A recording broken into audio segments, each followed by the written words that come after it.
How do you create an extraordinary quality of life today? For nearly 2 decades, this one man, Anthony Robbins, has searched for and found that answer.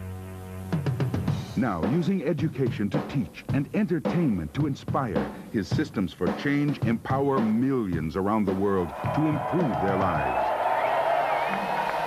Live, by satellite, on audio tape across 42 nations, from Russia to Germany, England to China, his impact is global. Oh, yeah. Tony Robbins is sought out as a peak performance consultant and turnaround expert.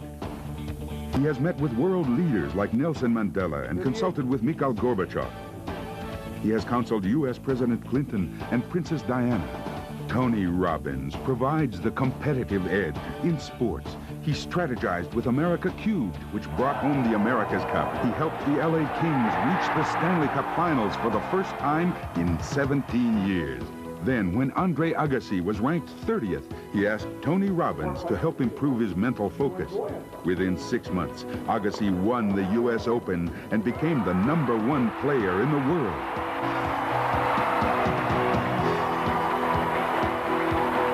Tony Robbins has worked with people from every walk of life, from the most challenged to the most successful. From people like Quincy Jones, Pamela Lee, Bill Farley, and executives from Fortune 500 companies. From the very famous to the very special. Now, Tony Robbins can be your personal coach with his 30-day personal power system. Learn how to master your emotions. I'm happier today than I've ever been before in my life. Your physical health. I've maintained a 78-pound weight loss for 2 years. Your relationships. I'm so much in love. Your finances. From 0 in sales to $7 million in revenue. And balance your life. He's saying, here's the door, here's the key, go for it. Personal Power is the #1 best-selling personal achievement system of all time, with over 25 million educational cassettes sold. Coming up, we'll travel to the big island of Hawaii, where each year more than 1,000 people from 42 nations attend his most exclusive event, Mastery University, to learn a tool you can use to immediately improve any area of your life. Welcome to Anthony Robbins' Life Management Systems. Now let's join Tony at his beautiful island resort in Fiji. Hi, I'm Tony Robbins, and welcome to our Fijian island resort, Namale.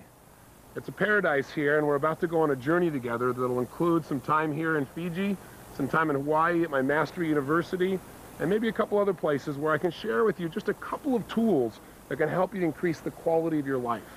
In just 45 minutes, we can't obviously give you a whole seminar because one little section is 3 or 4 hours, but I want to give you a little appetizer or two of some tools that can help you to, 1, increase the quality of your communication. Because my personal belief is it doesn't matter what your goals are, your desires, ultimately your ability to achieve them and to be happy and to be fulfilled comes down to communication. And we all communicate well when we're in an unstressed state. But when we get stressed, we start developing patterns that stop us. So I want to make sure that in order to have that quality of life where you can really manage your life effectively, you learn just a couple of tools in that area. Secondly, if we're going to manage our life and really learn life management systems, we have to know our priorities. So we're going to do a little goal-setting workshop. And you may have done a part of that if you've already gone through the audio tapes of Personal Power, which I hope you've done, because that's ideal to go through before you go through this videotape. But if you haven't, you can do it here with me on the videotape together. And I can tell you that this little process is something that's totally changed my life and an amazing number of other people. In fact, sometimes when you begin a process, you wonder, oh, is this really going to make any difference? You know, it seems so simple. But I can tell you that simple things, little things, aren't little at all if they are significant, if they're things that can shape our lives, if they can change the way we think, the way we believe, the way we act, and therefore what we experience in our lives. And that's what we're going to share with you on this tape. So again, you'll get a little peek of many different things, but I hope you'll take the time to not only watch passively, but to actively do some of the exercises. Because I can make a tape that just looks really fine, but instead I want to do something that you actually do. It's kind of like a live video workbook. So don't sit passively, do something, follow through, and I can promise you some amazing results, especially if you've really gone through Personal Power now for the 30 days. I can give you an idea. In the last week, I get to hear stories every day from people that have used Personal Power and made huge changes, or use portions of it even. In the last week, I had the privilege of visiting with a man who I met about a year ago, right after the President's State of the Union address. I kind of stayed in the background till a little after midnight, and then I decided to walk up the steps of the Capitol and stand there where the President is inaugurated and just see what it felt like up there for the person who was really making a difference in our country. And in the middle of the night, I see this man running up these stairs saying, "Are you Anthony Robbins?" And I said, "Yes." And he reached up and he grabbed my hand and he shook it. And he said, "My name is Bobby Rush." He said, "You know something? I'm a congressman today because of you." I said, "You're kidding." And he said, "No." And he shared with me how he went through personal power and he changed some of his most limiting beliefs. And he said at the time, he said he knew it was valuable, but he had no idea the cumulative effect that it was going to happen for him, that he started developing a new momentum. He set some brand new goals. He made some tough decisions. He broke through what would stop him, and now he's doing something that he really loves. And by the way, he said, by the way, I was an ex-Black Panther. Talk about a little change.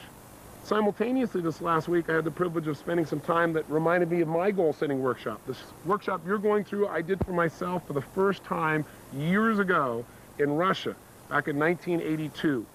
And a couple days ago, I got a chance to see how the world has changed by visiting with the president of the past Soviet Union, Mr. Gorbachev, and flying with him on my private plane for 4 hours.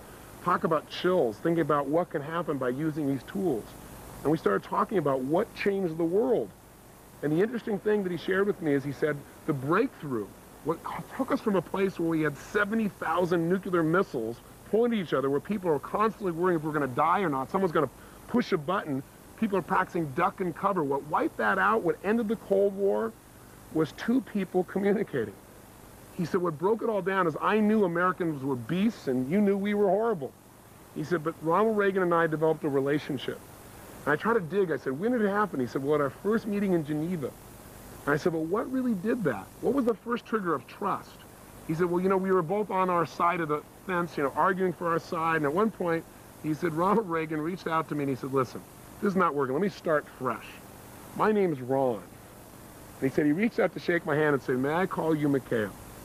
And when he told me the story, of this huge grin on his face. And I began to listen for 4 hours to all the tools that basically you're going to learn on this tape about quality communication and how it changes our lives, our businesses, our relationships, and literally how it changes the world. I'll give you one final example. Now, all I'm trying to do is not to impress you, but to impress upon you that if you'll follow through and do this, some miracles can happen. And I'm giving you some famous names because hopefully that'll grab your attention and you'll think this is real. I tell you about John Smith, you might not listen. But I'll give you one more. Michael Crichton, the writer. I was speaking with him earlier this week as well, and he said, I want to tell you, one late night I was frustrated. People have been calling me saying, how's it going? Which he said really means, where's our work? Where's the screenplay? And he said, I just didn't have any momentum. And he said, I watched the show and I thought, what the heck, I'll try this. And he got the personal power tapes, he said, and he listened. He said, I did the whole thing, all the way through. And he said, I knew that was important. I got this brand new momentum and this new passion, this new energy. And he said, as a result of that, he said, I started writing again. And everybody said my idea was stupid, that it had been done before, it was a waste of time. He said, but I got the thing done. And in the goal-setting workshop you're about to do in a few minutes, he said, I designed what I was going to get out of that, even how much money I'd earn off this particular screenplay. And he said, I wrote down a number that was so unrealistic. It was a number I'd never gotten before. And he said, you know what? I sold it for exactly the amount I said that I wanted. He said, so I really owe you some thanks. I said, well, what screenplay was it? What book was it? He said, Jurassic Park, the best-selling movie of all time. He said, I guess I owe you a little thanks. I said, well, thanks, Michael. The point is, this process you're going to do is simple. I'm not going to try and pump you up. I'm going to try and give you little pieces, but it's up to you to follow through. So will you do that? Please do. Don't sit passively. Take some major action. And again, know that we're just going to give you pieces of things. At the end, we'll wrap up together. Make sure, though, that you follow through on the 30-day tapes, because this is your bonus. Those tapes are the basis of this change. And I hope as a result of these changes, you'll want to take yourself to a brand new level. So let's begin. Let's go to our first venue, and let's find out what are some of the tools that can truly change our lives. Okay, good morning. Wow, good morning.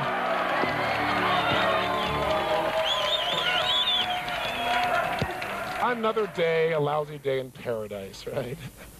Today, we're going to do something that I'm incredibly excited about. You know, all the things we've done up until now, I know you've all felt huge transformation from.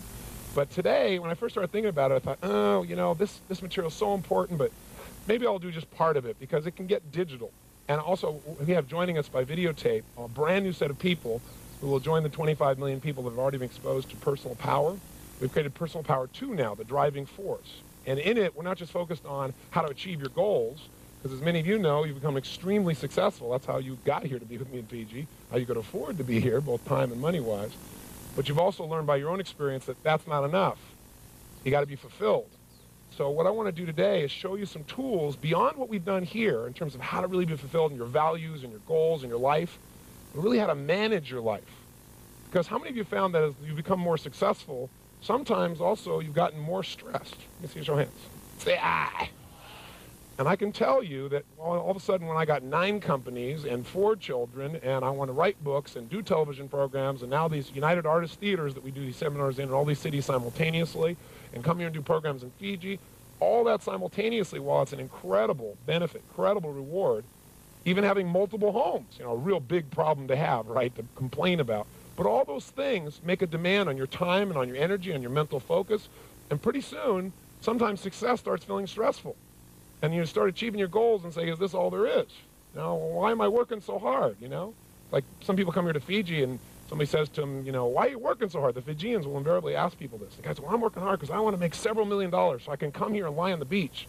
And the Fijian says, well, I lie on the beach here all the time. I don't have any millions of dollars, right?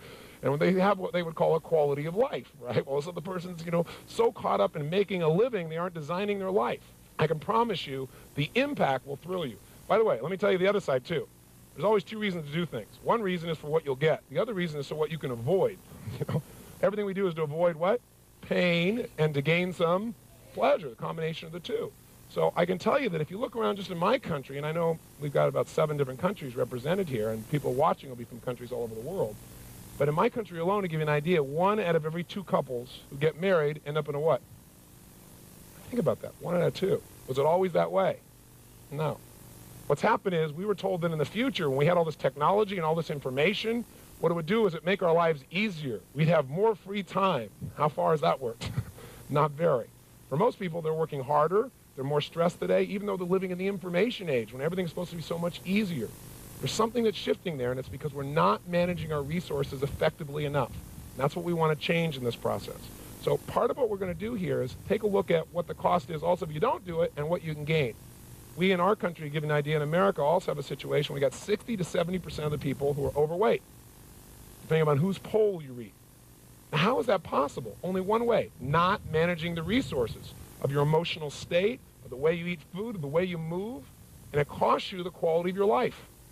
We have 15 million people, I should say, that every year in the United States are diagnosed as clinically depressed. 15 million. Now, how could that be? Not managing the resources of your mind, your body, so you really feel good day to day. You can feel good day to day, you certainly have, but you've learned tools to do that on how to manage your state.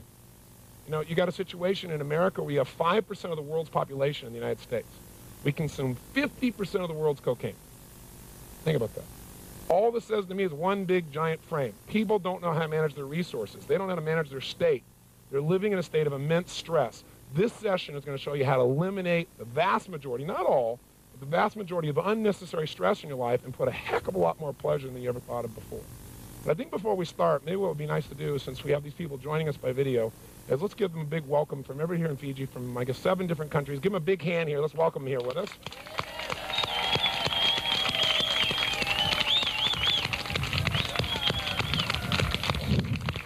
Oh, give them a big welcome. Crank them up here.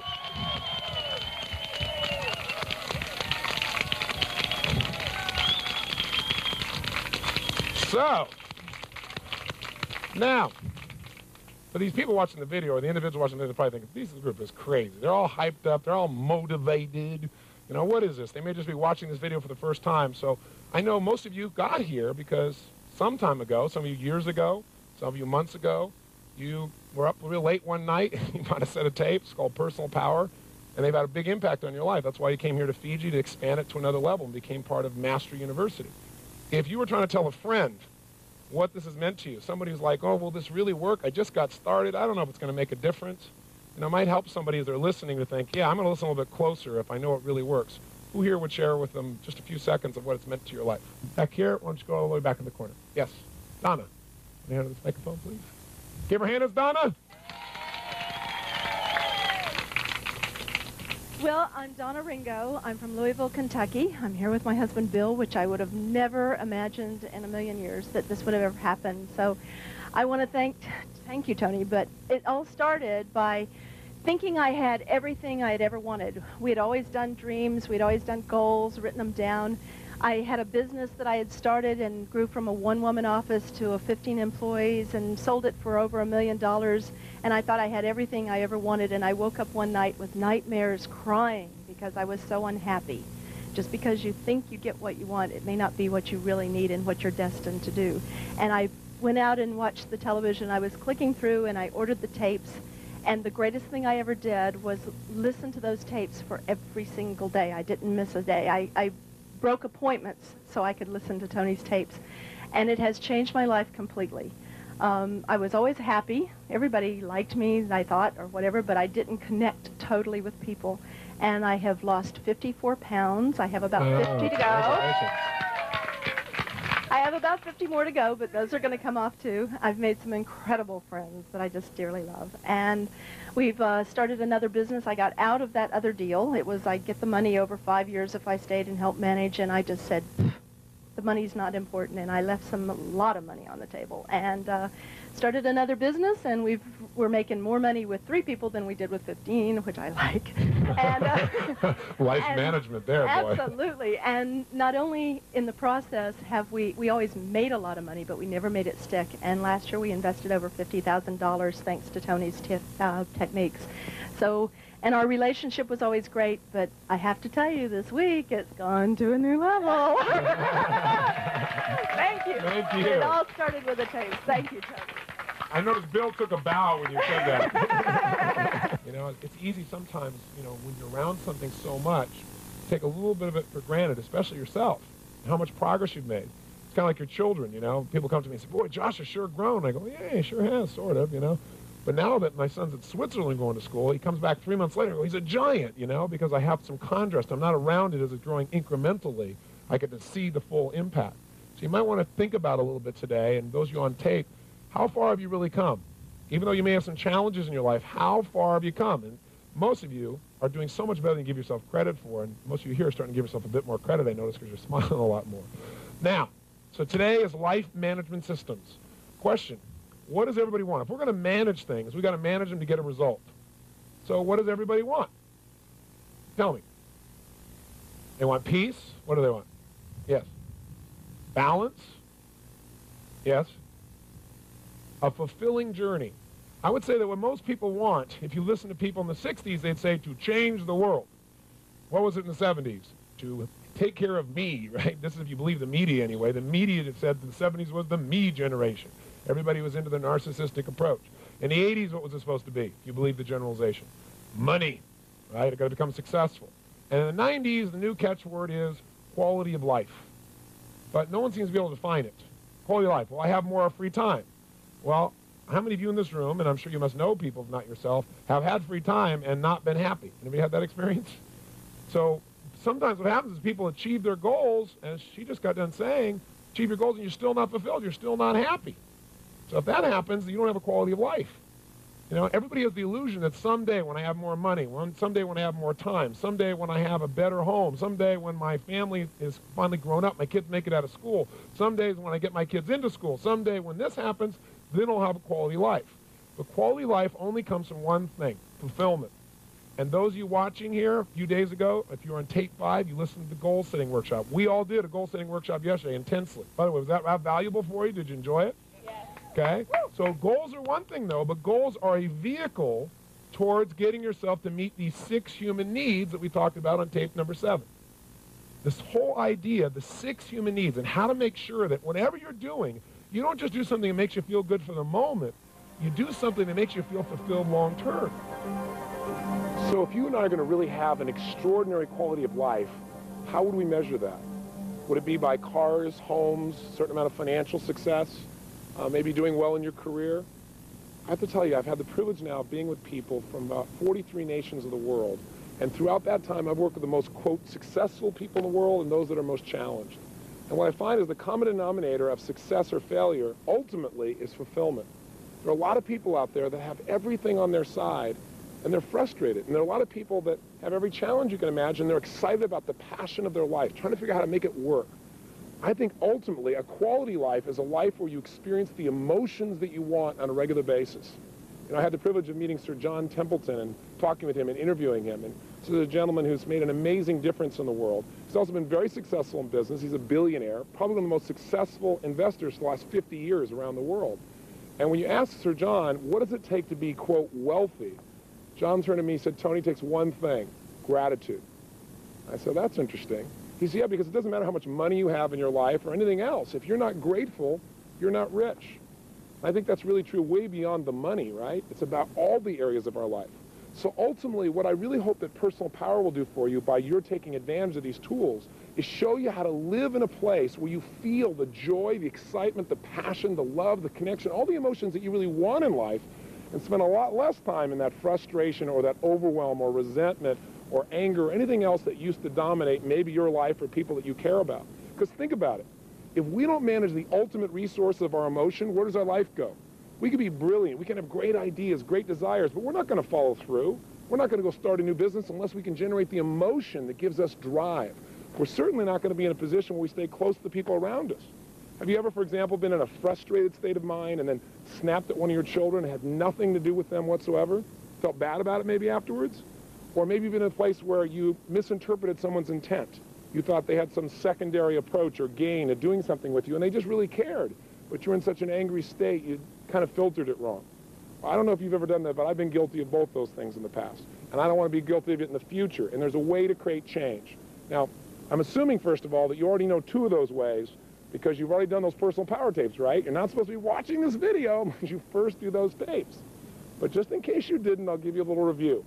2 skills that immediately change the quality of our life by changing our emotions. And by the way, out of our emotions come all of our behaviors. If you're on a roll, if you're in a peak state, if you're feeling passionate, you will follow through. On the other hand, if you're feeling passive and quiet and tired, you're not going to follow through. So the ability to change your state in a moment is the secret to not only peak performance, but a quality life. So how do we do that when we're constantly in a world where we're being interrupted? Like, we may hear some airplanes here. You might have to bear in mind with me. We have to both manage our states here. But the way you do it is 2 ways. And by the way, I'll show you these 2 ways real quick, remind you. And then what we're going to do is I'm going to take you to Hawaii, and I'm going to have you sit in on one of my seminars, and I'm going to teach you a skill that'll show you how to immediately increase your drive to do certain things. For example, there's some things you know you need to do, but you have a hard time getting yourself to follow through. Or maybe there's some things that you want to do too much. Like you want to eat that pizza, you want to have that chocolate, you want to do something that's kind of destructive, and you need to lower the amount of drive, lower the urge to follow through. I'm going to teach you a really valuable urge management tool that's so simple you can use it immediately. But first, let's do a quick recap, okay? Number 1, whether or not we're happy or not, the way we feel determines the way we behave. So for example, can you remember a time in your life when you're really on a roll, where things were just flowing, where it's like it was effortless, where it's just like you didn't have to think about it, you just thought afterwards, how the heck did I do that? I'm sure you have. Have you also had times in your life, though, when you couldn't remember your own home telephone number or how to spell the word the, where it felt like you could do nothing right? And what's the difference in performance? You're the same person, you have the same ability or skill, but in one situation you perform brilliantly, the other one kind of brutally. The difference in people's behavior is not their ability in most cases. It's the state that your mind and body is in at that moment in time. So how do we change our state if we're feeling frustrated or we're feeling depressed? Well, first of all, we have to learn and pay attention to what we naturally do when we're in a peak state versus what we naturally do when we're in an unhappy state. And by the way, you can use this to change performance immediately. I've done it with top athletes. Some of you saw in the infomercial Andre Agassi. Now, a whole series of athletes I've done this with where I'll help them discover when they're at their best, they just flow. They don't think about how am I going to hit that ball. I asked Andre when I first met him, I said, listen, have you ever hit a tennis ball perfectly? And he said, well, of course. I said, well, then stop trying to figure out how to change your swing, and let's get you back in that same state of mind where you naturally do this. Let's find out what the triggers were. And the first place we looked is step number 1. To change your emotion, you must change the way you use what we call your physiology. It's a big word, but physiology just means the way you move, the way you breathe, the way you use your facial expression. I got some sun here, I'm squinting. It changes my state. But the way you move affects everything. So for example, if a person's feeling depressed, do they take on a certain physiology, a certain posture, a certain breathing pattern? I mean, think about it honestly. What's the posture of somebody who's depressed? Where are their shoulders? Come on, tell me the answer. I want you to think of it yourself before I say it. Good, shoulders are down. Where's their head? Of course, down. What's their breathing like? Full or shallow? Of course, shallow. Facial expression, is it up and tight or slack?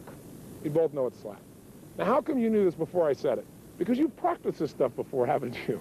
We've all been in that place where we're depressed and we're down. And what's interesting is, how do we treat that? What do we do with that? Well, what most people will do is they go take a drug. Or if people are really feeling down in life, they'll go drink some alcohol or maybe smoke a cigarette. Some people do something positive like exercise, which gets you to engage your body in a strong way, which, by the way, immediately changes your state. So what we might do is just try something simple. Might try just breathing differently. Might try standing up differently. For example, try it with something simple.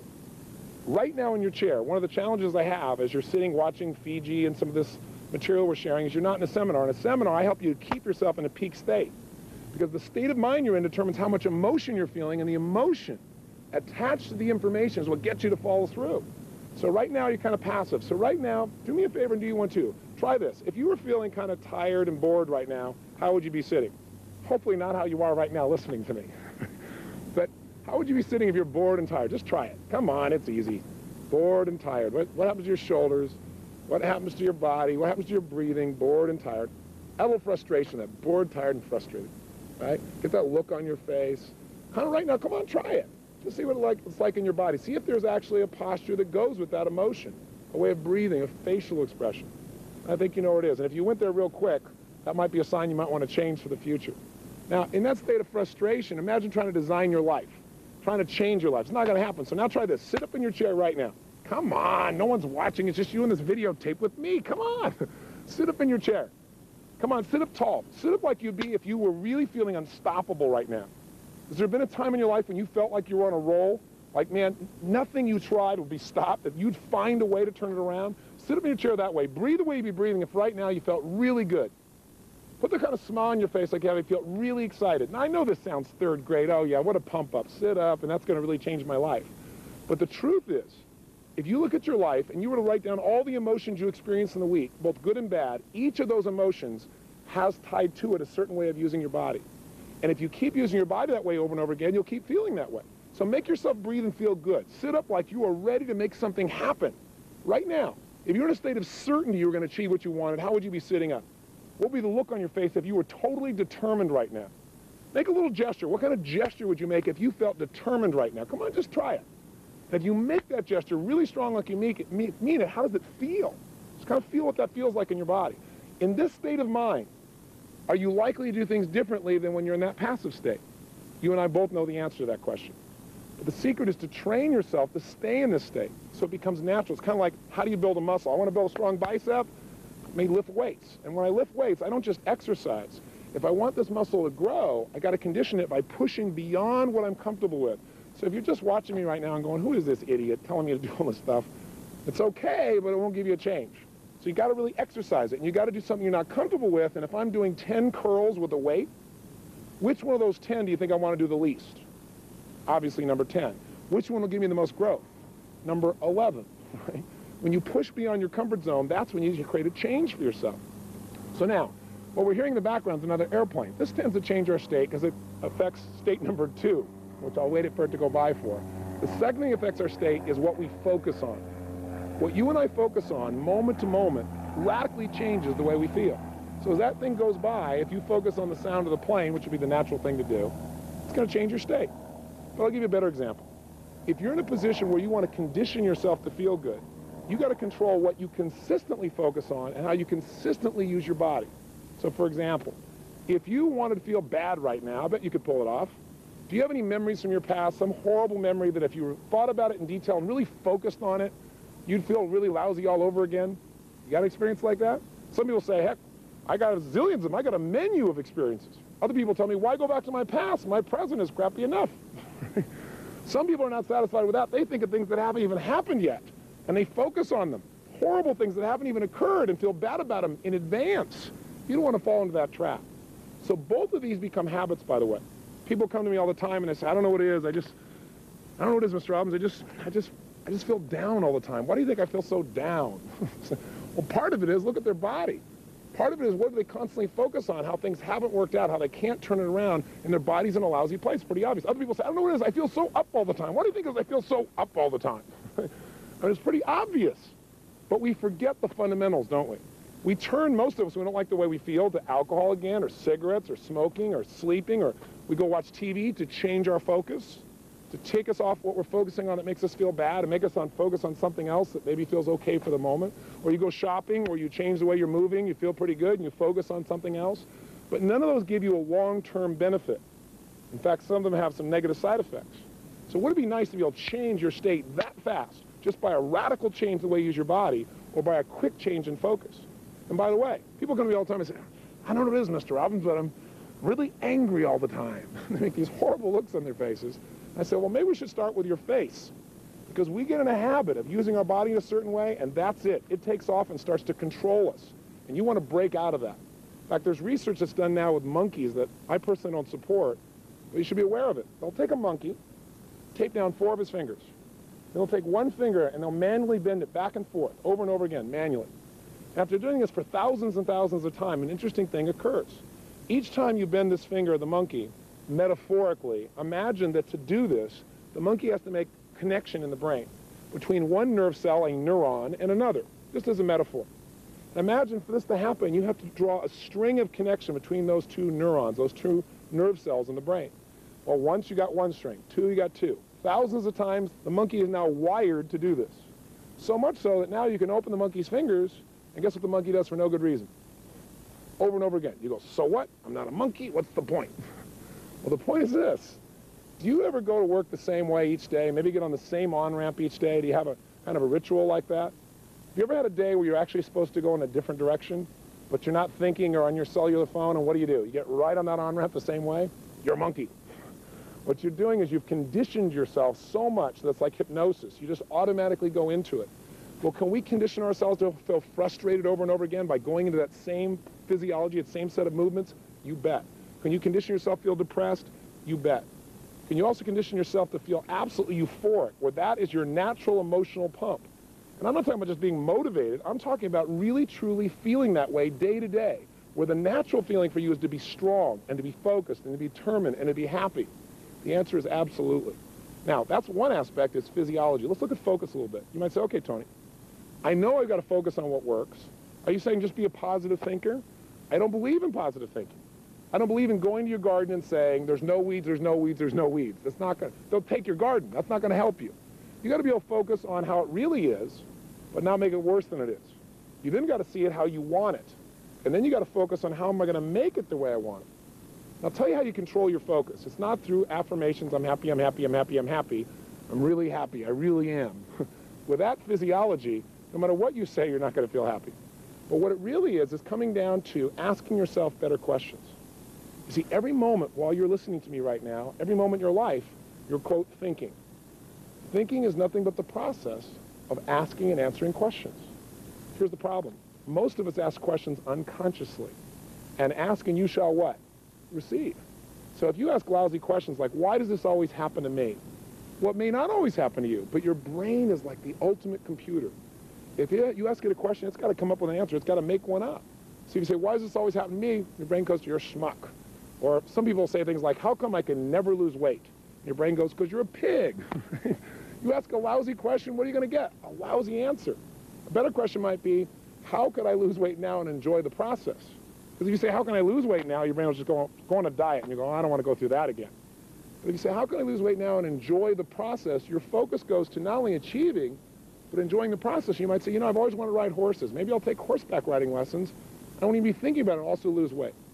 Do you get the idea of what I'm talking about? I'm doing it quickly because in Personal Power we've talked about these, but I want to remind you of them because the questions you ask yourself and the way you move radically changes the way you feel. The way you feel determines what you're going to do.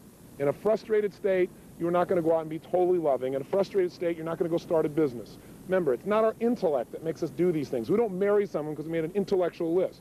You marry them because they ran off with your heart and you're passionate to be with this person. You love them. You start a business because you found some drive inside of you. Because it's hard to do those things. But the rewards are in who we become as a person as we live in these states, and they are habits. So you might want to take my little test. You might want to take a few minutes, stop this videotape, and actually write down a list of all the emotions you experience in a week. I mean, both the good and the bad, honestly. Right? What are the terrible feelings? What are the not so good feelings that you not feel once in a while, but consistently feel? What are the great ones? And again, test this. And I think what you're going to find is you got probably less than a dozen emotions you experience consistently. And as a result of that, what's happening is at least half of them make you feel like heck. And as a result of that, what's happening? You should feel a smidge cranky when you see this because you're ripping yourself off. There are 3,800 emotions you could feel. So quality life is a life of powerful, positive emotion that you're able to share with the people around you, whether it be your kids or anybody else, because you're feeling it, not because you're pumped up, not because you're trying to be positive or give something to someone else, because you really feel that way. And if you got everything else in the world, you got the money and the homes and the cars, and you got success, and everybody respects you, and you've changed the world, but you're not happy, then you got a John Belushi on your hands. A guy that tons of people love, did what he loved in his life, and he's gone because he didn't make himself feel good. He made everybody else feel good. Or an Elvis Presley. Or maybe your neighbor. Or maybe you in your past. It certainly was my past. So I really want you to take a look at this. Let me offer you one other little tool, and then I'll take you to Hawaii. It's a simple little thing. So simple. I'm a big believer in profound knowledge. Profound knowledge to me is something that is so powerful, but it is so simple. It's something that as soon as you understand it, whether it be a strategy or an idea or a distinction, that the minute you understand it, you can immediately change the quality of your life as well as anybody else's life that you have the privilege to actually touch. So here's a simple idea. I call it incantations. We all know about self-talk. You know, you should talk to yourself right. But you can self-talk yourself like crazy. You're great, I'm great, I'm great, I'm great, I'm great, and you still feel like heck. So that doesn't do it. We know about affirmations. I'm happy, I'm happy, I'm happy, I'm happy. The difference between an affirmation and what I want to talk to you about is something I call incantations. The literal dictionary definition of incantations is magical words spoken forth. Now, when you speak magical words, they have an impact on you. What's the magic that takes a word into something that actually changes our life? Well, repeating it over and over again is okay, but it's emotion. I mean, think about it. That's what starts wars. That's what makes you fall in love. That's what changes your life is emotion. So we have certain phrases that we say to ourselves a lot, over and over again. But when we say them and add emotion, they literally put us in a form of almost hypnosis. Kind of like incantation. Think about the times of King Arthur and the spells that used to be put on people to turn them from a frog into a prince or vice versa. Well, we use these incantations all the time. People say to me things like, you ask somebody, could you go get me the salt? In their head, they're on the way in going, I don't know where the salt is. I really don't know where it is. It's right over there to the right. I don't know where it is. You keep saying, I just don't know where it is. You open the cupboard, you really look, you keep saying, I don't know, and finally you say, I can't find the salt, amazingly. So a person comes in, they walk right next to you, reach right in front of your face, and they go, what is this? You go, the salt. Have you ever had an experience like this, honestly? Well, the salt was right in front of your face. Did you see it? Yes. How come you didn't perceive it? Because you'd literally given yourself, in psychology, what we call a scotoma, a blind spot. You'd hypnotize yourself into literally not seeing it. Now, we do this with our lives all the time. People say, I just can't do this. I just can't get myself to follow through. I can't get myself to follow through. I just can't. Why do you think I can't get myself to follow through? Well, it might have to do with what you say 20 times a day with all the emotional intensity you can possibly generate that's creating this challenge.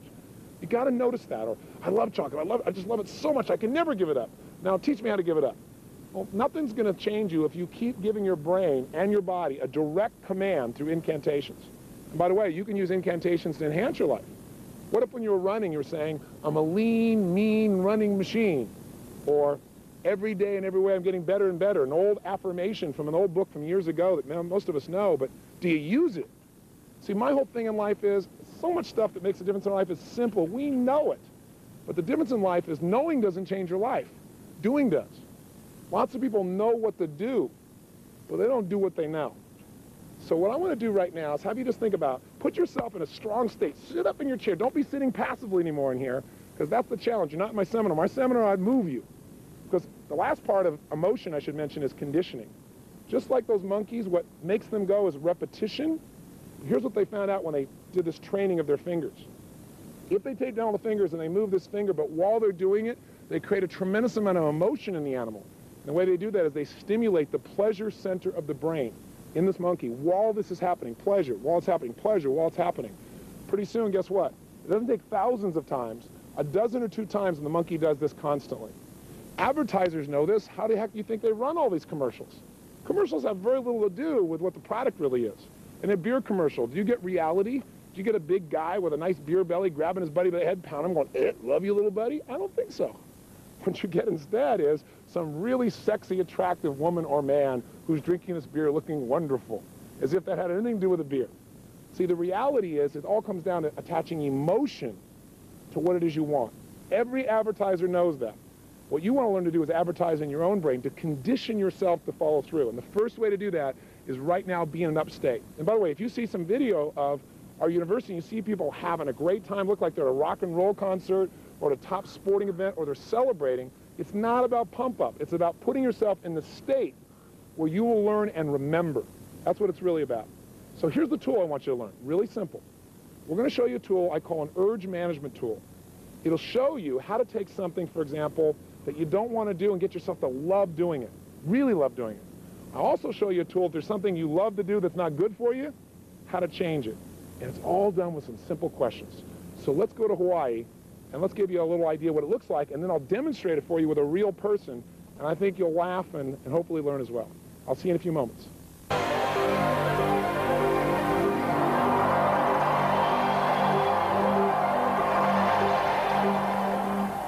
I want to give you one other little tool, and it's a tool that is so simple again. It's like my idea of profound knowledge is when you take something complex and you figure out how to make it so simple, anybody can do it. You can even use it immediately, it's easy, and it produces a result. Now, I'll tell you what the tool is. It's about how to change the quality of any experience you have in a matter of seconds. Any experience. Lovemaking, a business situation, a meal, exercise, anything. And the tool I'm going to talk to you about is called the quality quantifier. And what it really is about is how to increase the quality of any experience you have. I developed this tool because people have used like the personal power product, for example, around the world and made major changes in their weight. For example, how many of you use that product to lose some weight? Let me see your hands. Now, do people overeat every moment they're alive? Yes or no? They only eat when they're in overeating what? State. When you get in that state, you lose all your consciousness about what to eat, about how to eat, about how much to eat. It's gone because you're in a state of such urgency. And when people are trying to make their life better, they have to be able to do it by being conscious. But what happens when the urgency rises, your consciousness disappears, and all of a sudden you lose all of your faculties. So I started thinking, have I ever been in a state where I felt like I had to eat, but then something broke the pattern, and I forgot about it for a while? How many of that experience? You thought you were starved, something broke your pattern, and you lost the urge. It's not that you can't manage your behavior, it's that you're not managing your urges. Because if the moment of the urges you took something to take control of it, you could have changed it all. So in order to do that, I was at a friend's house, and I was thinking, okay, how do I help people manage those urges? There's so many tools. I want to create something so simple anybody can do it. I thought, there's certain levels of urges. They have different levels. Some urges you feel driven. Some urges you feel like no matter what, you're going to have it right now. Like how many of you have ever broken some of your own health rules because you got in such an urge state? Okay? But other times, like you could have that food you think you're normally addicted to. It's sitting there in front of you and you don't even care. Have you had that experience too? And not because you were full, just because you weren't into it. So I said, well, let's quantify that. There's a quality of experience, there's a quality of our state where we follow through, where we follow through a little, where we don't follow through at all, and where literally no one can make us follow through, make us eat it. And everyone has this capability. It's all a matter of manipulating our focus, our perception, the meaning we attach to things. So I was at this friend's house, and they had some banana bread sitting on their coffee table. And I looked at the banana bread, and I asked this lady there, who I know, I said, what's your level of desire for that banana bread right now on a scale from 0 to 10? She looked at it and went, maybe a 4. I said, well, what would it take to make it a 7? She said, what do you mean? I said, to make it where, right now 4, whatever that is, you've now quantified where you are. What would it take to have the desire move up to 7? Not 10, but 7, where you really started to really want it. She said, well, I thought about it being hot. I said, what about 8? She said, if I thought it was hot and it just come out of like the oven, and I thought about its smells, and I could actually feel the chewiness in my mouth.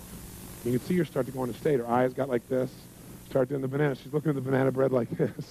Like she's going to swoop in for it now, right? I said, what would it take it to 10? She goes, if you put chocolate on it. I said, okay, whoa, hold back now. I said, what would it take for you to get it to 2? She said, to realize it's just cold and been sitting there for a while. And you could see her just drop down to it. So it's like a scale, right? I said, okay, what would it take for you to get to -2? And she said, I couldn't do that. I mean, I like it. I said, I know you can't, but if you could do it. Whenever people say they can't do something, say, I know you can't, but if you could, they'll give you the answer. If you're persistent. She goes, I guess if I looked at the grease on the napkin it's sitting on. And I thought about that going in and, oh, then I wouldn't want it at all. You could just see her whole state change. I said, what would it take to make it -5?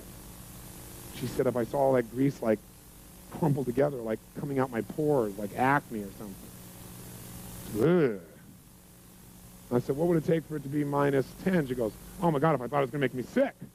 She goes, if I thought it would make me sick, I'd throw up. Or, oh my God, I never do it. I said, what would that be? And she started getting this really state. I said, you want it? She goes, no, I don't want it. I said, well, come back here for a second. Imagine it being hot and moist and chewy. And she went, oh yeah. I imagine chocolate on it. I said, no, come back over here. It's really cold. See, it's cold. See that? And literally, I could just move her up and down the scale of urgency. So I'm watching this and I'm saying, wow, this is amazing. Being able to shift back and forth. And by the way, people usually, to get to -10, also have fear of loss. It's that they be sick, or they lose their freedom, or it would do something to them that's horrible, some form of pain. Pain, the loss of pain, the fear of loss, that pain seems to push people through the roof for urgency. Like when you say, oh my God, I haven't eaten in 12 hours. That'll move you up there real fast. I'm starved. At the same time, you think something's going to make you sick, you'll avoid it at all costs. It becomes that other level. So I started saying we all have the resources inside to change where we are on the scale from one place to the other. But then I started using this thing, thinking, wow, I could do this beyond food. Most people in life have experiences where they go out and do something and see how it turns out. How silly. How stupid. So I was here in Hawaii for a program a couple years ago, and a good buddy of mine, we run together. We went out on a run, and it was a really hot day, and we were on the Big Island that year. And the place we ran was like where all the volcanoes have just desolate, made it desolate. There's no trees, there's nothing. And it was really, really hot, and there was no wind. So we went on this run, and we were just pushing it pretty good. We came back at the end of the run, and I said, let me ask you a question. I said, how would you rate that run we just did on a scale from -10, worst thing of our whole lives, to +10, the best run ever? He said, I'd say it's like a 6 or a 7. I said, that's exactly where I rated my head, too. I said, let me ask you a question. If you and I were going to go back and run again, is there anything we could have done that would have made it, if we decided it was going to be a level 8 run, could we have done that? If we decided in advance it'd be a level 8 run, could we have done it? He said, yeah. I said, what conditions would we have to create in our head, or our bodies? What would you have to do to make that a level 8 run for you? He said, if we would have run like in unison as we're running, because sometimes you went ahead and I went ahead, and we went back kind of back and forth, and sometimes we're going back here and there, and sometimes we're teasing each other. But if we were running in unison, he said, that'd be an 8 for me. I said, wow, that's pretty cool. I've never thought of that. Yeah. I said, what would have made it a 9 for you? He said, a 9. He said, if we'd been running in unison, and we were running like doing a cadence or something, like saying something, was doing it in unison. He said, it would be awesome. Because I had a military background. Cadence, right? And I said, well, what would have made it a 10? He said, we've been running our guts out, right? I mean, well, we couldn't even breathe. We're at the end of it, we've been in unison, we've been cranking, and we just collapsed from total intensity and exhaustion. I said, you know what? I said, I now know why you're always getting injured. Because he's always getting injured when he's exercising. Because the only way for you to have a level 10 experience is to push yourself beyond what is helpful and be totally anaerobic. And he went, whoa. I said, you're totally right. So I want to have a great experience. My complex equivalent in my head of a great experience is so exhausted and I have nothing left. I said, so I've discovered in my life there are lots of ways to have a level 10 experience. There isn't just one way. So how can we have a level 10 experience but not be burnt to the ground? He said, wow. Thoughtful. Well, I said, well, if while we were running, we would have noticed, the water in the distance and noticed the different shapes of the lava. If we would have, as we're running, looked back at each other and smiled a few times while we're running in unison, if we would have brought like a piece of music for the last part of the run that we could have turned on, and we could have cranked to and felt really good to, but not been exhausted, we came up with all these things that made a level 10 run. So what I do now in life is when I'm going to have an experience, I ask myself, what's the quality of experience I'm committed to having? I don't wait and hope it shows up. Does that make sense? Because if you wait and see, you get what shows up. You decide in advance what's the outcome. And the way you do that is you give a numerical number to it to start with. You say, where am I right now about doing this run? You might wake up and go, I'm at level 4 about doing this run. What do I want this run to be? And you may not want it to be a 10, but you probably want it to be in the 8, 9, 10, 7, 8, 9, 10 range. You say, okay, I want it to be at least a level 8. Then you ask yourself, what conditions would I have to create in myself or in the environment? What would I need to do to meet more of my 6 human needs, in essence? Does that make sense? So what would I have to do? What would I have to notice? What would I have to appreciate? What would I have to do with myself? What would I have to think? What would I have to focus on in order for this to be a higher level experience for me? And what happens is you then set yourself up for victory. Now, I came back after this run. I was so juiced because, like I said, now I can have a great run whenever I want. I can just decide to, figure out the conditions, make it happen. We all have this illusion that life makes us feel a certain way rather than we create the conditions within ourselves that generate our life. So false. So what you want to do is see where are you, step 1, 0 to 10. Step 2, how do you want to feel? Describe some of those feelings. Step 3, give it a numerical number. It's going to be a level 8 experience or 9 or whatever. Step 4, what are the conditions that I can control? Not, I'll be happy if you do everything I want. And then go do that. Now, I'll give you an example of this also. At the same time I was there, I shared this with a group about my run with my buddy. And this one man raised his hand. He said, but running for me is a -10 experience. I said, why? He says, because I'll die of a heart attack. I said, have you died in a heart attack in the past? Is that how you know? He said, no, but I was running one time. My heart started beating out of me. I said, well, how long ago was that? He said, it was 10 years ago. I said, well, are you in better shape, worse shape? What does your doctor say? He said, oh, my doctor says I'm in really, really great shape, but I can never run again because I know what that means. I said, well, great. Tell me what it means. And so he told me what it was at -10. I said, what if it was only -3? I didn't go to +10. That's too big a jump. Do you follow me? One of the big things is you go, I'm going to have a level 10 experience, and you don't even know how to do a 4 yet. So you got to go from, like, wherever you are at 1 or 2 and go to 4, and then go to 6, and then go to 8, and move your way up. I didn't take him to 10. I said, now, as long as you know you're healthy, and you're running in a way that does not tax your heart, you're being totally aerobic, you're going to walk if necessary, you're wearing a heart monitor the whole time. I said, could you do that? He said, yes. He was looking forward to it. He came back the next day. I said, what was your level of run? He said, I got to tell you, it didn't work. Everybody looked, and he said, I had a level 16 run. So I want to show you how to do this in kind of a fun way. Let's take pizza. I think that'll be an easy example. It's a fun example. Who here is absolutely, totally, completely addicted to pizza? You could swallow 2 or 3 of them right now.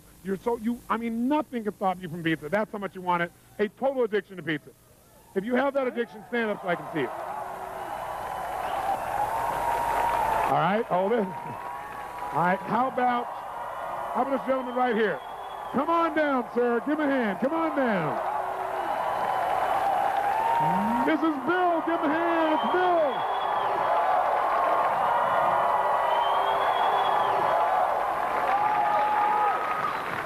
First point is you got to recognize where you are currently about the task at hand, whether it's running, whether it's pizza, anything. So you're going to assign a numeric value to your experience. You're going to say on a scale from -10 to what?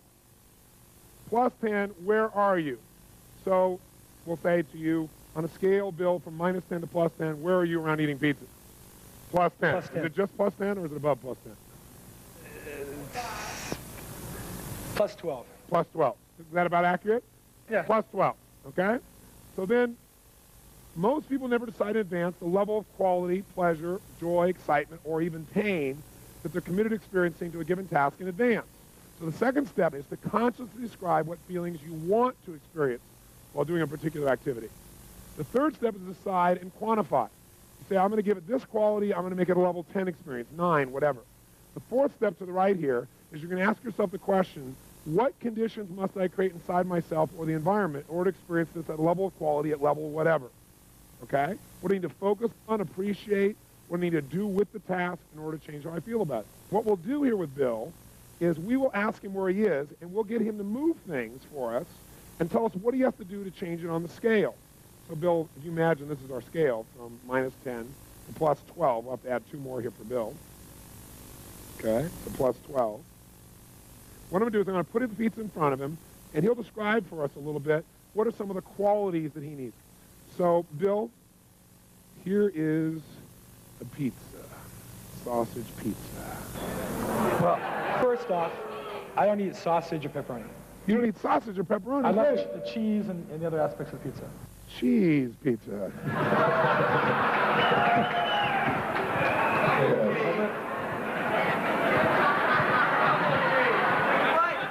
What's your level of desire for this pizza? Right now, it's only a 10. It's only a 10. It's only a 10. Okay? It's not really warm. Not really warm. Well, imagine it warm. 10. 10. Imagine it getting warmer. Can imagine some mushrooms on it. Okay, imagine some mushrooms on it. Maybe a 12. A 12. So imagine it with mushrooms on it, warm. Some dried tomatoes. Some dried tomatoes. Dried tomatoes, mushrooms, cheese, melted cheese. Look, dripping with cheese. Dripping with cheese. Dripping with cheese. Extra cheese. What kind of cheese? Extra cheese. Extra cheese. What's your level of desire at that level now? About 15. About 15. Okay, so extra cheese, does that help him get in that state? So let's write down, what does he do to get it higher? Write it down on your little sheet here. To get even higher, what does he do? He adds in his mind that it's really hot. He adds in his mind that it's got mushrooms.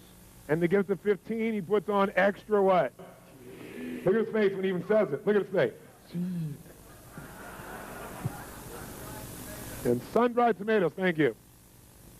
Now, think about this pizza now, and I want you to take this pizza, if you would, and put it down, if you would, to level 8. Go ahead and hold it with the other hand. Level 8. Tell me, what do you got to do to make it level 8? Let's say. It's not really, it wouldn't be warm. It'd be warm. And maybe it's just cheese pizza or... Oh, I gotta give you, I'm sorry, I gave you the wrong ones in there. Yeah. There we go. Yeah, if it wasn't really warm, if it was just slightly above room temperature, maybe it'd be an 8. Slightly above room temperature, which is about what that one is. Okay, so that's an 8.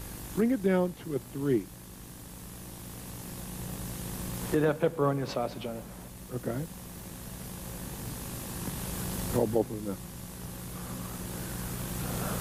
It looks more attractive when he's got more. Did you see his face? Oh. I just don't want to drop it. Okay, that's fine, no problem. So make it a 3 and it's got sausage on it because you don't eat sausage or pepperoni. Because after all, you're one of those guys that has a pizza and a light beer. I don't drink beer either. Oh, okay, you don't drink beer either. Do you have a soft drink? Diet Coke. Before the seminar. Before. I understand. I'm not on your case. I'm your buddy.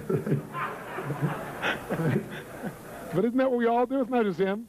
Yeah, give me a big extra cheese pizza and a light Coke. Okay, it's a sausage. Make it a 0. Where you should be noticing is not just what he says. Do you see the change in his head? You see the change in his breathing? His facial expressions? Is he in the same state? Yes or no? Is he even close? Where is it now, 0 to 10? 0. So 0 is it's been sitting out for an hour. Make it -3. It's pepperoni and sausage, and it's been sitting out for an hour, and the grease is kind of coming out of the meat. The grease is coming out of the meat. Can you picture that? Mm-hmm. Can you see that? Yeah. Yeah. And what if it was a cheese pizza, but it's still -3? And it had also mushrooms on it, and it also had extra cheese, but it's still -3. And it even had tomatoes, sun-dried tomatoes, but it's -3. How do you do that? It's been sitting out for a while, How long? a couple hours. How do you know when you look at it?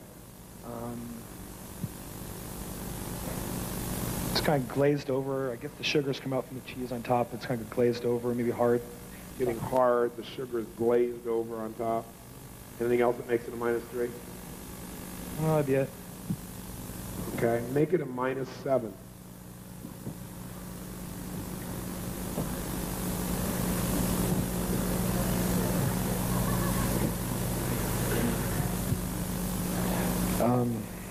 I can smell the meat kind of rotting a little bit. Smell the meat rotting. Smell the meat rotting a little bit. Where is it now? -7. It's at -7. Bring it down to -9. But it has no meat. That's -9. It has mushrooms. It has extra cheese. It has sun-dried tomatoes, and it's -9.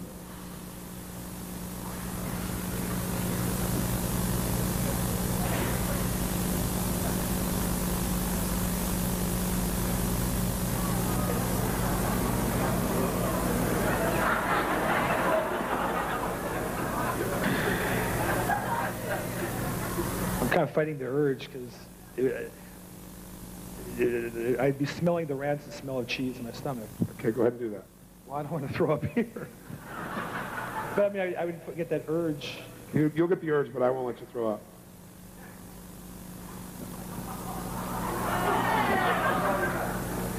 Tell us when you're at -9. You won't throw up till we put you at -11. We won't take you that far. But you'll be real close.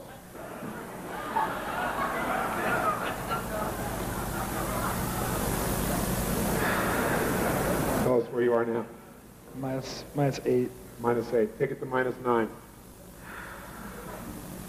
What are you focusing on? Take it to -9.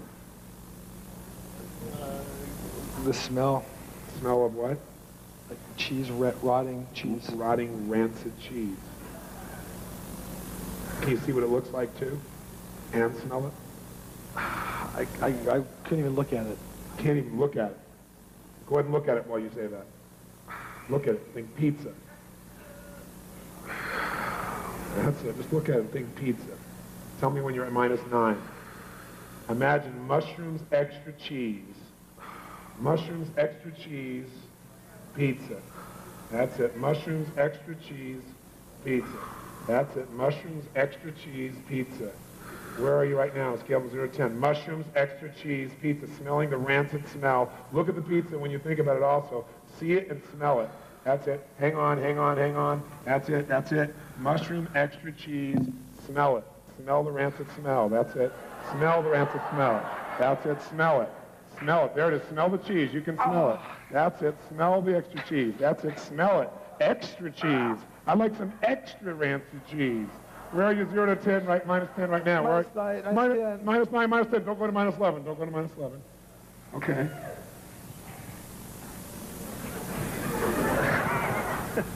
You want some? No, I don't want anything.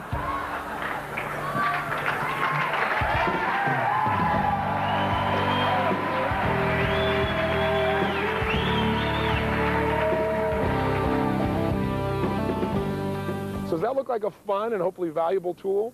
I know it's deceivingly simple, so you might say, well, you know, I don't know if that's really going to change the way I really feel, or maybe it'll change the way I feel for the moment, but it's not going to last. In fact, Lisa Gibbons, who was the person who interviewed me in the infomercial that you saw before you got these tapes, she was at that program, and afterwards she came up to me and she said, you know, how did you know he was going to change so fast? I said, because everybody does. We all have the same nervous system, and when we use it effectively, it's like a computer. When you know the right code, you can change it rapidly. It's this hypnosis we have that change has to take forever. It has to be painful that keeps us from changing. And I said, also, I said, it'll last. You watch. She said, well, we'll see. So we just followed up about a year later with this gentleman, Bill. And what's interesting is, not only has he not touched any pizza for an entire year, I mean, not even close, but he said he's never touched any more cheese. And here's the best part. Is it because he can't? No, he could go back and change it tomorrow if he wants to. I'm not about taking away people's choices. But he doesn't have an urge to. He doesn't have any desire, is what he said. I just don't want it. Wouldn't it be nice to eliminate one of your addictions through this simple process? Now, it's true if you are, like, say, loving chocolate, and you keep saying, I love chocolate, I just love it, I love it, I love it, I love it, I love it, and you give yourself this incantation, remember that? Or with all this emotional intensity, you talk about how much you love it all the time, and then you go to do this to change, highly unlikely it's going to last because you're going to be giving your brain a different message. So you have to make sure that you control your internal dialogue by creating a new incantation that supports you, and you have to make this adjustment. So I want you now to do this so you see that it really works. You can do it with food, you can do it with something that you're doing right now that's not so good, and figure out, okay, if right now my level of desire for this food is at a 9, and I don't want to eat this food or this alcohol or this whatever, how would I lower it? And don't try and go from 9 to 0. It might be too big a jump. Let's say, well, what would it take for me to only like it enough that I consider it on a 0 to 10 scale to be a 7 or a 6? And really think about it. And by the way, the state you're in when you're asking these questions makes a big difference. If you're sitting passively going, well, what would it take for me to feel like a 7? Your brain won't have the answer. You got to ask a question where you're telling your brain, I expect the answer. You got to have certainty when you ask a question that you're going to get the answer. If you don't have certainty, it won't work. So put yourself in a peak state and then say, okay, now what would it take for me to have this be like a 3? A 0, and write it down, and you'll find a little chart that's enclosed with this videotape that can help you track it. What about a -2? What about a -6? And what you'll find is exactly how to increase your desire, or decrease your desire, I should say, or increase it if you want to. And by the way, what is this really about? quality of life. We talked about setting goals for quality of life. Here's what I want you to do. I want you not just set a goal for the quality of your life. I want you to decide and make it happen. And the way you do that is if I'm going to go on a run here on the beach, I don't want to just go for the run and see what shows up and whether I enjoy it or not. I want to decide in advance what the quality of that run is going to be for me. So if you want to take something that already feels okay, or you're not inspired to do, and you want to increase its intensity of enjoyment, you've got to say, okay, where am I right now about going on this run on the beach? 0 to 10. Well, I'm about a 6.5 or 7. Okay, well, what would it take for me to be at an 8.5? I don't know. As soon as you say, I don't know, say, I know I don't, but if I did, what would it be? Kind of change your state, you'll get the answer if you keep asking. So you're going to say, well, if I were to notice what a beautiful day it is, well, what would bring it to a 9? Well, maybe if I brought some music with me, or if I listened to one of those Tony Robbins tapes, or something better, right? Something that puts you in a good state, so maybe I feel like I'm learning while I'm running. Well, maybe I could get it to a 9.5 by doing an incantation as I'm running. I'm a lean, mean running machine. Or as I'm running, all I need is within me now. All I need is within me now. All I need is within me now, with tremendous energy and emotion. Right? If you do that over and over again, how's that going to feel? You know? All I need is an airplane to go away so I can finish this tape. Whatever it is, you want to be saying it again and again while you're running, so you're literally programming yourself. That might bring you to a 9.5. Maybe you go run with a friend, that brings it to a 10. The point is really simple. Don't settle for whatever life gives you. You determine the quality of your life. And the way you do it is ask this question. If I'm at level 7 now, what conditions? First of all, what's the level I want to have? Maybe you don't want a level 10 run. Maybe I want it to be a 9 or an 8. What conditions must I create inside myself for that to be a level 9 run? What conditions? What do I have to notice? What do I need to appreciate? What do I need to believe or experience in order to really do that? What do I need to add to the experience? What do I need to think about? What do I need to listen to? And if you'll ask that question, you'll get the answer. So I know I've dumped a lot on you in this tiny little tape and kind of jumped you all over the world here. But my goal here is really to get you to do the 30-day tapes. I'm not, in this little videotape, going to get you to follow through all these things, but those tapes will allow you to do a little bit each day where it's not invasive on your life. And if you'll just do the little exercise at the end of it for 30 days, I promise you, radical changes. There's a reason why there's 25 million of these tapes out there and so many people from every walk of life that have gotten results. Because it's a way of conditioning and creating lasting change. So please, go do those tapes, and if you're done, then I'm sure you've already got a great story to tell me. So when this tape's over, make sure you do this exercise. Don't say, oh, that was kind of interesting. Stand up and do it. In fact, before I leave you, stand up. Come on, get up off the chair. Stand up just for a second. Come on, stand up. And as you're standing up right now, try something real fast. Stand the way you stand when you're not sure what to do, when you're feeling kind of uncertain. In fact, if you want to try something right now, think about something that you'd like to have happen, a goal or desire. And right now, stand the way you stand when you hope it works out. Come on, try it. How do you stand when you hope? Where are your shoulders when you kind of hope so? Sure hope it works out. I hope this darn tape program makes a difference in my life. Sure hope so. You know? How do your shoulders look? What's your breathing like when you're uncertain? You don't really know. Where's the weight in your body? Where do your hands tend to go? Say something in uncertain tone. There's nobody around. It's just you and me on tape. Go ahead, try it. Yeah, I hope so. Hope. What does that feel like? Is your voice loud or quiet? Slow or fast? Shoulders, hands, where do they go? How does it feel about your ability right now to actually achieve this goal? Probably not very great. When you think about it, maybe you think about it working and also not working. Now try this. What if you were worried? What would you do?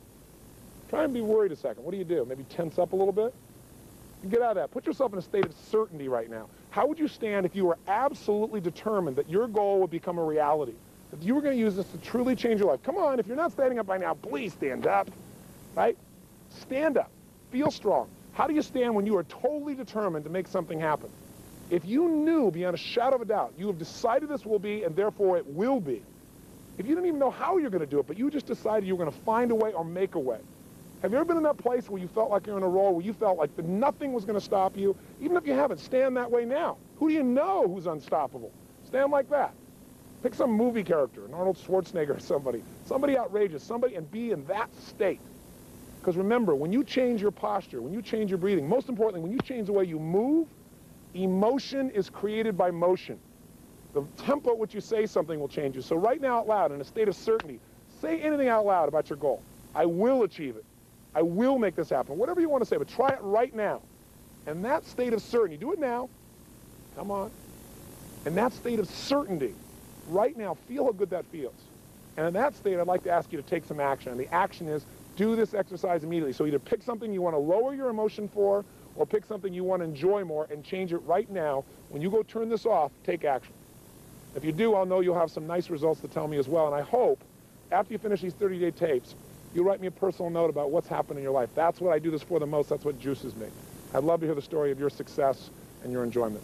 And also, I hope I get a chance to see you in person. I gave you a $100 discount to come to one of my seminars because I hope you'll come take advantage of that. There's nothing like being in the environment where you get personal live coaching to get something done. And if you join me at Master University, you won't just get mine, but you have people like Norman Schwarzkopf teaching you leadership, and people like Peter Lynch, who's taught in the past for us finance, and people like John Gray to show you how to make your relationships work. So if you're interested in that, please look in the back of your book or call us with the number at the end of the show. But I just want to say to you that I hope this is not the end but the beginning of our relationship. But regardless, what I wish for you the most is a quality of life that is extraordinary. And that's done by you deciding to make it that way and using the God-given talents that you and I already have. So create an extraordinary life, enjoy yourself, take care of yourself and your family, make a difference in the world, and most importantly, live with passion. God bless. I hope to see you soon.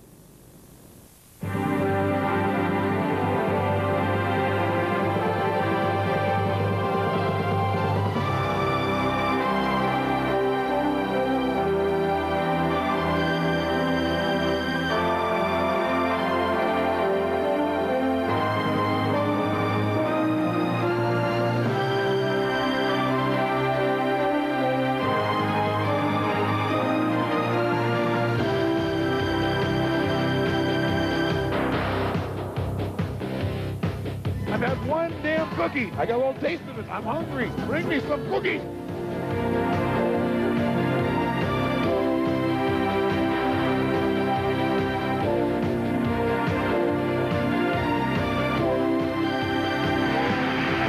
You want to make God laugh? You tell him your plan.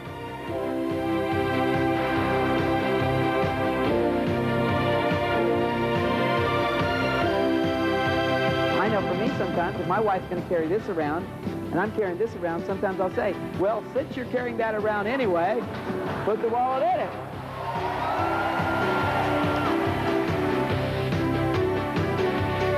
If you competed with those folks, you knew they were great. You should have bought the hell out of that stuff.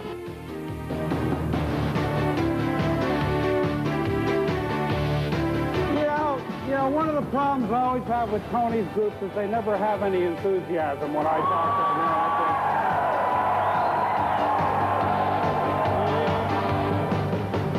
to them. Well, dear, I think you should do what you think is best.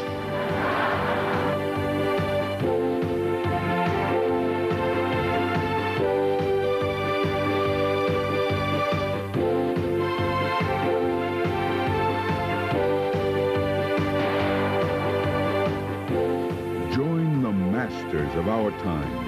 Perfect the life of your dreams. Anthony Robbins Mastery University.